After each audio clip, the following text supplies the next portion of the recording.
আসসালামু আলাইকুম। আমি রাজিয়া ডেইলি ব্লগ চ্যানেল থেকে প্রতিদিনের মতো আবারও একটা ভিডিও নিয়ে হাজির হয়ে গেলাম। দেশ এবং দেশের বাইরে যে যেখান থেকে আমার এই ভিডিওটা দেখছো অবশ্যই লাইক দিয়ে পুরো ভিডিও দেখবে। ভালো লাগলে অবশ্যই সুন্দর একটা কমেন্ট করবে।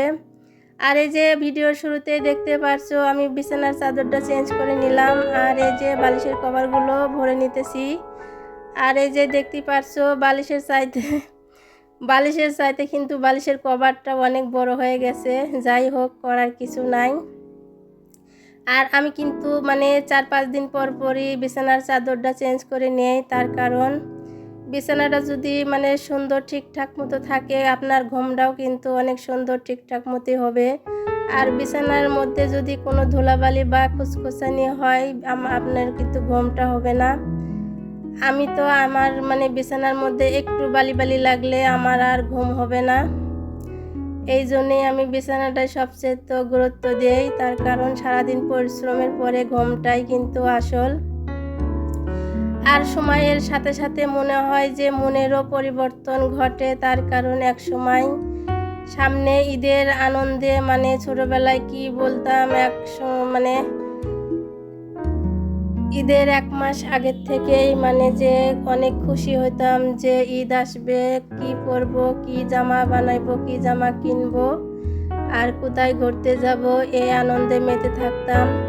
তারপরে যখন বিয়ে হয়ে গেল, শ্বশুরবাড়ি আসার পরে ঈদের 1-2 মাস আগের থেকে আনন্দ থাকতাম যে ঈদের সময় কখন বাবার বাড়ি চলে যাব। আর এখন তো বাবার বাড়ির কথা মনেই হয় না। 1 বছর 1.5 বছর হয়ে যায়, এখনো বাবার বাড়ি যাওয়া হয়নি। তার কারণ সংসার নিয়েই ব্যস্ত, স্বামী সন্তান নিয়েই ব্যস্ত। এখন বাবার বাড়ির কথা আর অত বেশি মনে পড়ে না। আর বিশেষ করে মানুষের সময়ের সাথে সাথে মনেরও পরিবর্তন ঘটে। এক সময় যে আমার কাপড়ের প্রতি অনেক ঝোঁক ছিল, তার কারণ আমি যে কোনো কাপড় আমার চোখে পড়লেই শাড়ি হোক, 3 পিস হোক, যেভাবেই হোক নিতাম। আর কাপড়ের ইয়েটা এখন দূর হয়ে গেছে। মাঝে মধ্যে ছিল গহনা বানানোর, এখন আর গহনার উপরেও আর অত রুচি নেই। এখন শুধু সংসারটা সাজানোর জন্যই মনটা উতালে হয়ে থাকে যে কোথায় কোন জিনিস রাখবো, আমার ঘরটা সুন্দর করে সাজাবো। আর বিশেষ করে বাবার বাড়ির কথা আর মনে হয় না।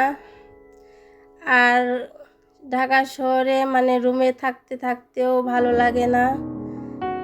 এই রুম আর একটু মাঝে মধ্যে ছাদে যাই, এই সময় কাটে। তে ভাবলাম আজকে একটু বাইরে যাব। তে কি কথা কয়ে বাইরে যাব সেটাই তো ভাবতেছি, তার কারণ বাইরে যাওয়ার কথা শুনলে পারে রাগ করে যে বাজারে কি কেনা লাগবো, কি দরকার, কিছুই লাগবো না, হ্যান ত্যান। তে বুদ্ধি করলাম যে অনেক দিন হলে ছোটো মাছ খাই না, তা আজকে বলবো যে আমি ছোটো মাছ কিনতে যাবো আমার পছন্দ মতে। তে আমার হাজব্যান্ডকে বললাম যে 20-50টা টাকা দাও, মাছ কিনবো। তে বলতেছে 20-50 টাকার মাছ আছে? তো বললাম যে ছোটো মাছ কিনবো, তাহলে 100 টাকা দাও। পরে 100 টাকা দিল। আমি তো চলে যাব নার্সারিতে।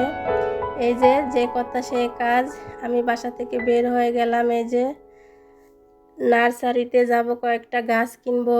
আর এদারিং আমার গাছের প্রতিও অনেক নেশা হয়ে গেছে, তার কারণ বাসার মধ্যে সময় কাটে না। একটু গাছ থাকলে গাছগুলো নাড়াচাড়া যত্ন করলে একটু সময় ইয়ে হয়ে যায়।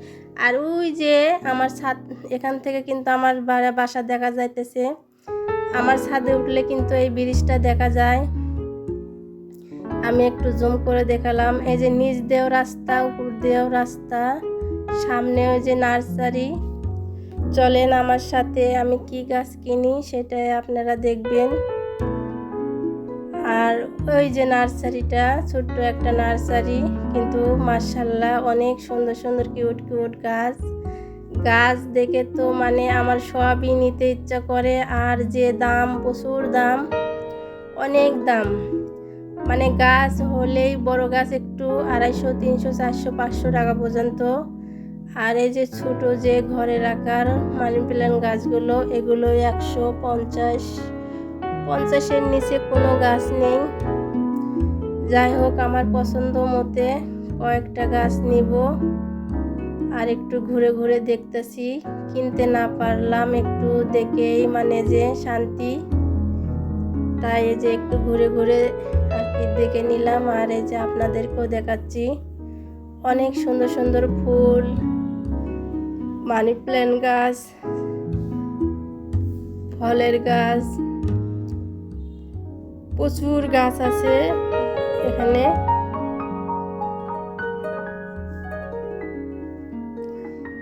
এই যে চাচা আমাকে দেখাচ্ছে ঘুরে ঘুরে আর কি এই বাগানের মালিক।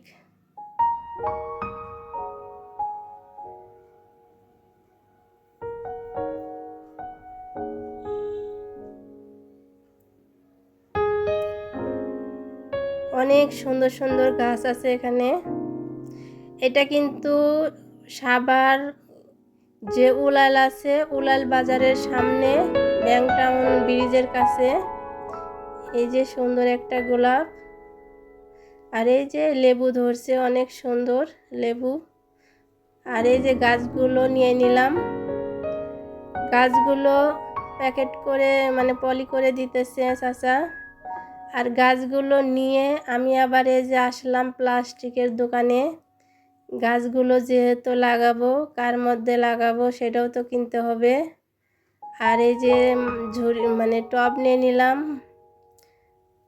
কয়েকটা টব নিয়ে নিলাম প্লাস্টিকের। আর এই যে গাছগুলো নিয়ে আমি এই যে অলরেডি বাসায় চলে এসেছি। আর আপনাদের ভাইয়া গাছ দেখলে তো অনেক রাগ হয়, ভ্যানালাগ কইছি আর কি, ইস্কালাগ কইছি যে গাছগুলো তাড়াতাড়ি করে গেটের সামনে ভিতরে ঢুকে দিবেন যাতে দেখতে না পারে, যেহেতু মানে গেটের সাথেই আমাদের দোকান, বাসার সাথেই। আর এই যে ছোটো মাছ নিয়ে এসেছি 100 টাকার। এখন আমি এই যে রাত কিন্তু 7টা বাজে, যাই হোক এই যে আমি ভাতটা তুলে দিলাম। ভাত তুলে দিয়ে তারপরে আস্তে আস্তে আমি মাছগুলো কেটে নিব। ভাত হতে হতে কিন্তু আমার মাছগুলো মানে কাটা হয়ে যাইব, এই জন্যে ভাতটা আগে তুলে দিলাম চুলায়।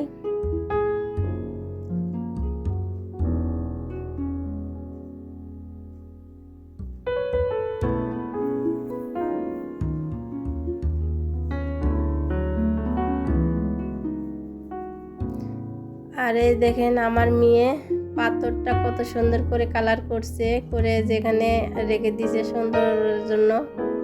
ওই আম্মু দেখো এই পাথরটা আমি সুন্দর করে কালার করে দিলাম, তোমার মানে চুলা পারে সুন্দর লাগবে। আর এই যে মাছগুলো কেটে ধুয়ে পরিষ্কার করে নিয়েছি। আর এই যে এখানে পটল আর পেঁয়াজ আলু বলে নিয়েছি যেহেতু ছোটো মাছ। আর এই যে মশলা আমি পাটায় বেটে নিলাম আর কি, একটুখানি আদা জিরা আর পেঁয়াজ রসুন। এখন মাছটা আর মানে তরকারিটা আমি সুন্দর করে হাতে মেখে রান্না করব। মরিচের গুঁড়া, হলুদের গুঁড়া, লবণ আর কি যা লাগে সরিষার তেল দিয়ে রান্না করব। এই যে বেশি করে সরিষার তেল দিলাম, আগে তরকারিটা সুন্দর করে মানে মাখিয়ে নিব, তারপরে মাছ দিয়ে মাখাইব। এভাবে মাখিয়ে রান্না করলে কিন্তু ছোটো মাছটা খেতে অনেক মজা হয়। কিন্তু আমার কাছে দুঃখের বিষয় ধনের পাতা নাই, ধনের পাতা দিলে কিন্তু আরও বেশি মজা হয়। অনেকগুলো মাছ, আমি এত মাছ দিব না, অর্ধেক কটা দিব, অর্ধেকের বেশি কটা দিব আর অল্প কটা থেকে দিব। আমি আবার মাছ ভর্তা বানাবো, মাছ ভর্তা পান্তা ভাত কিন্তু শুকনো মরিচ দিয়ে খেতে অসাধারণ লাগে।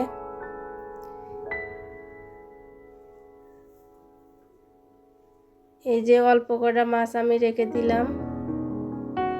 আর এই যে মাছ, এদিকে কিন্তু আমার ভাতটা অলরেডি হয়ে গেছে। আর এই যে রান্না করার শেষে আমি এই যে গাছগুলো লাগাবো সুন্দর করে। যাই হোক, গাছ কিভাবে লাগালাম পরের ভিডিওতে দেখতে পাবেন। ভিডিওটা আমি এখানে শেষ করে দিব। সবাই ভালো থাকবেন, সুস্থ থাকবেন, আমার জন্য দোয়া করবেন, আমিও আপনাদের জন্য দোয়া করব। সবাই সবাইকে সাপোর্ট করব। ওকে, আল্লাহ হাফেজ।